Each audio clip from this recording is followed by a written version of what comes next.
Hello hi అండి, welcome to మన channel. ఈరోజు వచ్చేసి మల్టీగ్రెయిన్ దోశ అండి. ఓకేనా, అది ఎలా చేయాలో చూపెడతాను. హెల్త్కి చాలా మంచిది. మనం రెగ్యులర్ దోశలు 4 తినడం కంటే ఇలాంటివి 1 లేదా 2 తింటే మనకు కడుపు నిండిపోతుంది. అలాగే వెయిట్ లాస్ కూడా అవుతారండి. ఓకేనా, మంచిగా హెల్తీగా ఉంటుందని మీకోసం అయితే చూపించాలనుకుంటున్నాను. చూస్తుండండి. కావాల్సిన ఇంగ్రీడియంట్స్: బియ్యము, మినపప్పు, ఎర్రపప్పు, శనగపప్పు, కందిపప్పు, అలాగే పెసర్లు. ఓకేనా, ముందుగా మనము ఒక కొలత పెట్టుకోవాలండి. రైస్ని 1 కప్పు రైస్ తీసుకున్నాం అనుకో, నేను టీ గ్లాస్ తోటి అయితే కొలుచుకుంటున్నాను. మీరు ఏ కప్ అయినా తీసుకోవచ్చు.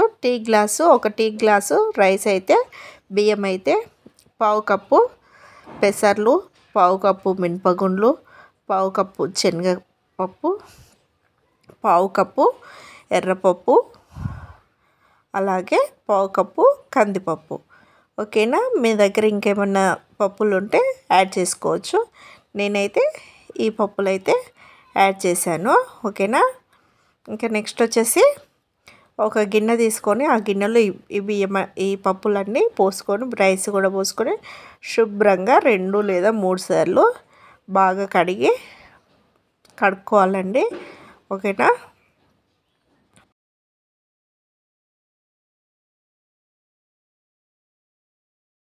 చూడండి ఇలా కడుక్కొని ఇంకా వాటర్ పోసి 3 లేదా 4 గంటల పాటు ఈ బియ్యాన్ని నానబెట్టుకోవాలి, పప్పులని.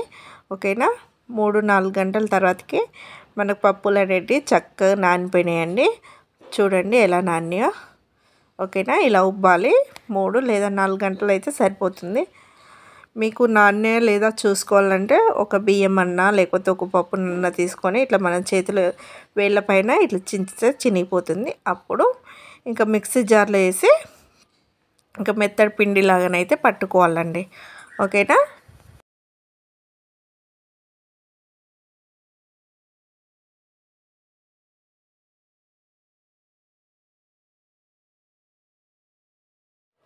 చూడండి మిక్సీ జార్లో వేసి మెత్తగా పట్టుకోవాలి. ఒకటేసారి డైరెక్ట్ వాటర్ పోయకుండా కొంచెం కొంచెం వాటర్ పోసుకుంటూ పిండిని మెత్తగా, మీకు వీలైనంత మెత్తగా మిక్సీ పట్టుకోవాలి.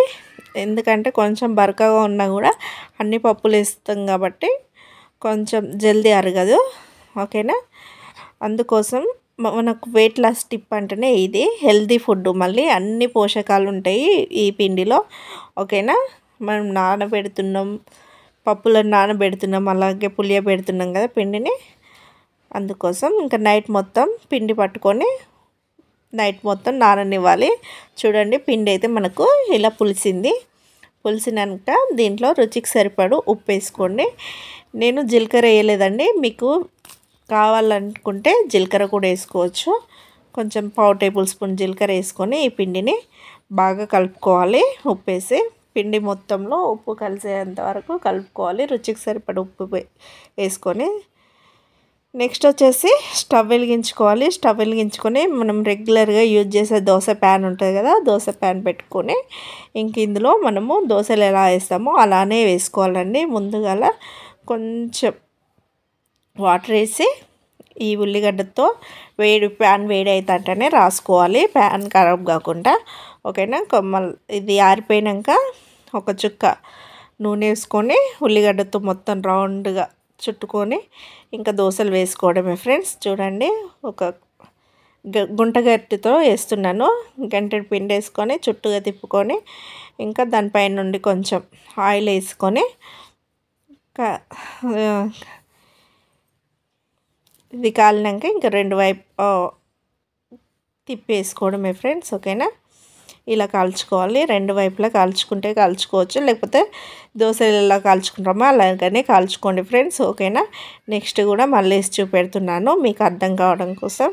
ఓకేనా ఫ్రెండ్స్, ఈ వీడియో కనుక మీకు నచ్చినట్లయితే లైక్ చేయండి, షేర్ చేయండి, కామెంట్ చేయండి. ప్లీజ్ సబ్స్క్రైబ్ చేయండి ఫ్రెండ్స్. మీకు ఇలాంటి హెల్తీ బ్రేక్ఫాస్ట్ల కోసం అయితే కామెంట్ అయితే చేయండి. కామెంట్ చేస్తే నాకు తెలుస్తుంది.